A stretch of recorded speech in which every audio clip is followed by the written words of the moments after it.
Uh-oh. College football win totals are out.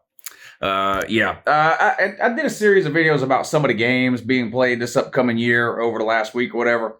Today I want to talk about, or actually this week, I want to talk about win totals. And I figured rather than do it by team, we'll do it by conference. So I want to start with the Pac-12 today. But win totals, if you don't know, it's the Vegas number of games a team is expected to win, right?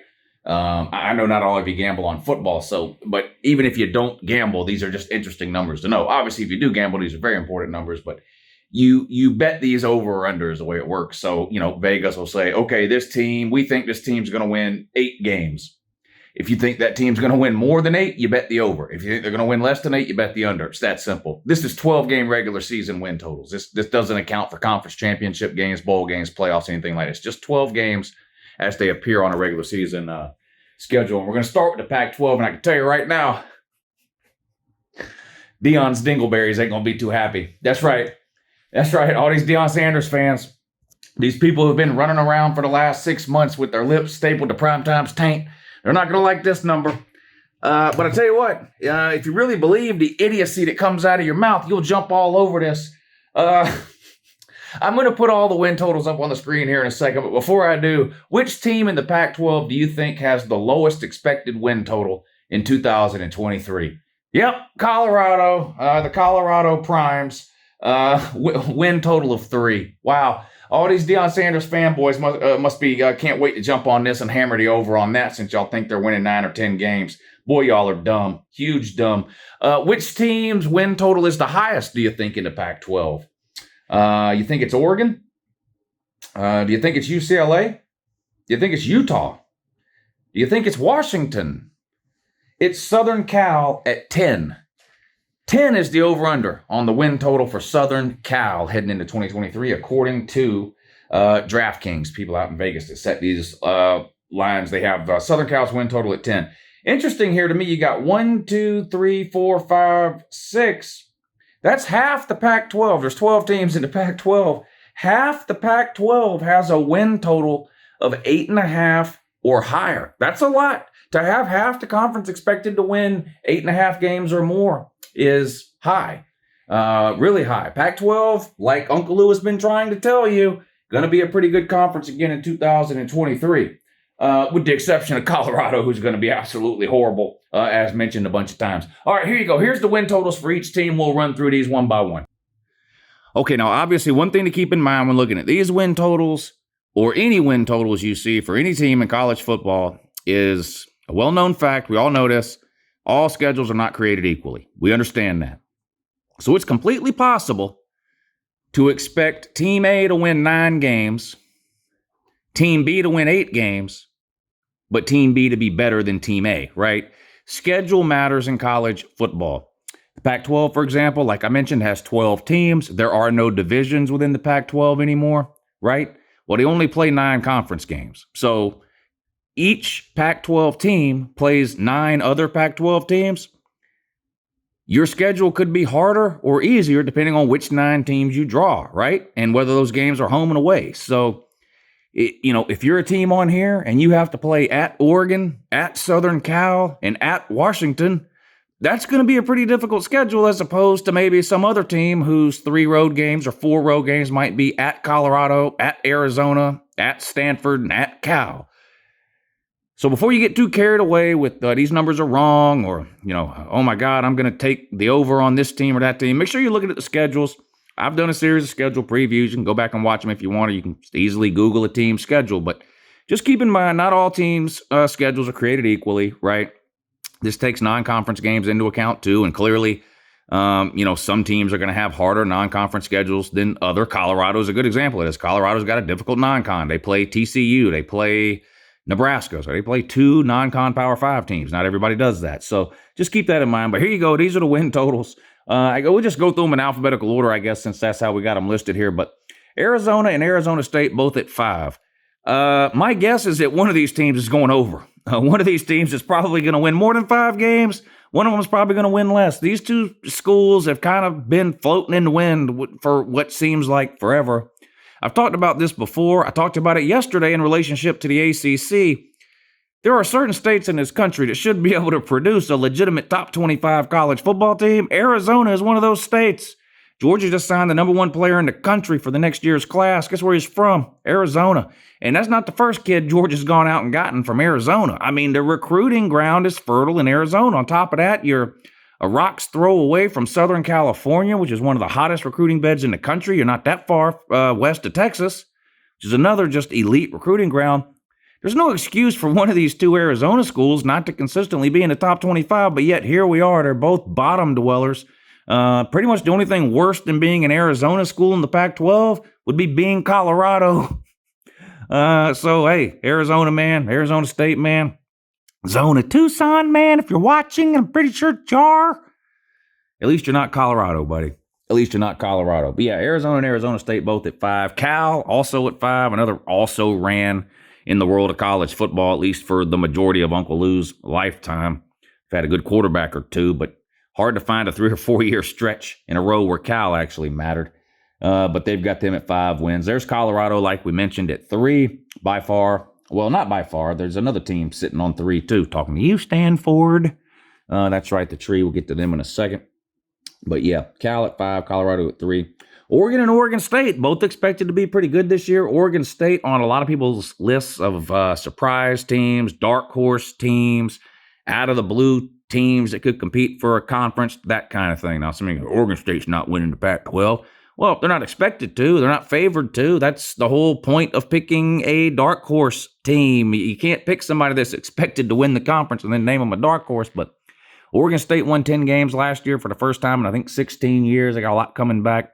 Pac-12 in general has got a lot coming back, especially at the quarterback position. Pac-12 is just loaded at quarterback. Pac-12 is the best conference in the country for quarterback play, 2023. But Oregon at 8.5, or Oregon State at 8.5, Oregon at 9.5. And man, Oregon is, look, y'all can clown all you want about the Pac-12 or the Northwest or Oregon's uniforms or whatever you want. Some of you even crying about Nike, whatever. Oregon has a ton of potential to become a dominant player in the world of college football. Mario Cristobal was recruiting at a high level there. Dan Lanning has come in and took it up a notch. I think Oregon's in the top 5 currently recruiting the 2024 cycle. If they're not top 5, they're close. But they're at 9.5. Bo Nix comes back. Dan Lanning's second year. You usually see a pretty big improvement in a coach's second year. So we'll see. But Oregon expected to be a pretty good team sitting there at 9.5. The only team expected to win more is Southern Cal at 10. So just a half a game difference there between Oregon and Southern Cal. Those are most people's picks to win the Pac-12. One of those two teams. Washington getting some love too. But Oregon over-under wins for the regular season, 9.5. Oregon State, 8.5. I like both those teams. I wouldn't be surprised to see both those teams go over those numbers. Stanford at 3. That is so low of a number. It's hard not to want to take the over. Post-David Shaw era, of course, fully underway now at Stanford. The tree has really struggled the last several years, including the last couple of years under David Shaw. Don't expect much from Stanford this year. I sort of agree with the overall premise of this over-under list here. I do think Stanford will be scraping the bottom of the Pac-12 barrel in 2023. UCLA and Chip Kelly expected to win 8.5 games in 2023. They do lose a quarterback. So a lot of teams in the Big 12 returning big-name quarterbacks. UCLA loses Dorian Thompson-Robinson. They brought in a transfer, and they have a very highly rated freshman that signed with them. So be interested to see which way they go there. But it looks like Chip Kelly finally kind of getting his feet up underneath him at UCLA. Last year, by far, the best year he's had there. See if they can improve on that this year. Over, under win total, 8.5 for the Bruins. There's Southern Cal at 10. Like I mentioned, the highest win total of any team in the Pac-12. And not an easy schedule when you look at it. And, of course, they also have to play Notre Dame. Several of these teams have some tough non-con games, some not so much. But Southern Cal, of course, plays Notre Dame every single year. It could be, a win against Notre Dame probably puts Southern Cal over the 10-win mark, and a loss probably puts them at 10 wins or below. I don't know that anybody's going to be able to go undefeated through the Pac-12 this year. There's a lot of good teams. I'm not sure that there's any team out there that is good enough or great enough to run through the regular season undefeated, which is, why you don't see any team with an 11 or an 11.5 game win total, which you do see in some other conferences. But Southern Cal over under win total sitting here at 10. Utah at 8.5. Utah's interesting. I've sort of come to the conclusion, or at least this is my hypothesis. I don't think Utah's getting any worse. Utah's a good team. It's not that I expect Utah to have some massive drop off, but I do feel like Utah took advantage of the situation within the Pac-12 over the last 5 or 6 years. The Pac-12 has been down up until last year, no question about it, and to a certain degree, a little bit last year as well. But and Utah was sort of that steady constant in the Pac-12. They had a great coaching staff that's been there a long time, a veteran quarterback who comes back this year, a physical along the lines of scrimmage. And they were able to kind of be the cream that rose to the top of the Pac-12, while some of the other big-name programs struggled in recent years. Oregon with some coaching changes. Southern Cal kind of disappeared for a decade. Washington just now getting back to where they want to be. I don't think that Utah is getting worse going forward. I just feel like the other teams in the Pac-12 are catching them.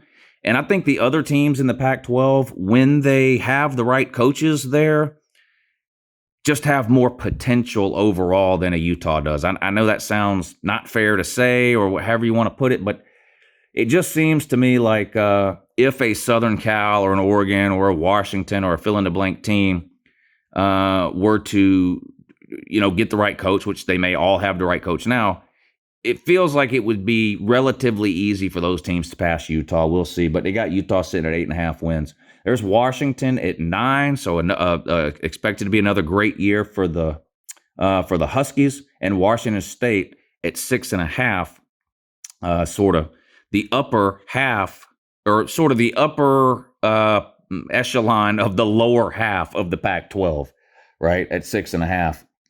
So, better than Stanford, better than Colorado, better than the Arizona schools, better than Cal, but clearly perceived to be several steps behind sort of the cream of the crop of the Pac-12, your Southern Cals, your Oregons, your Washingtons, your Utahs, so forth and so on.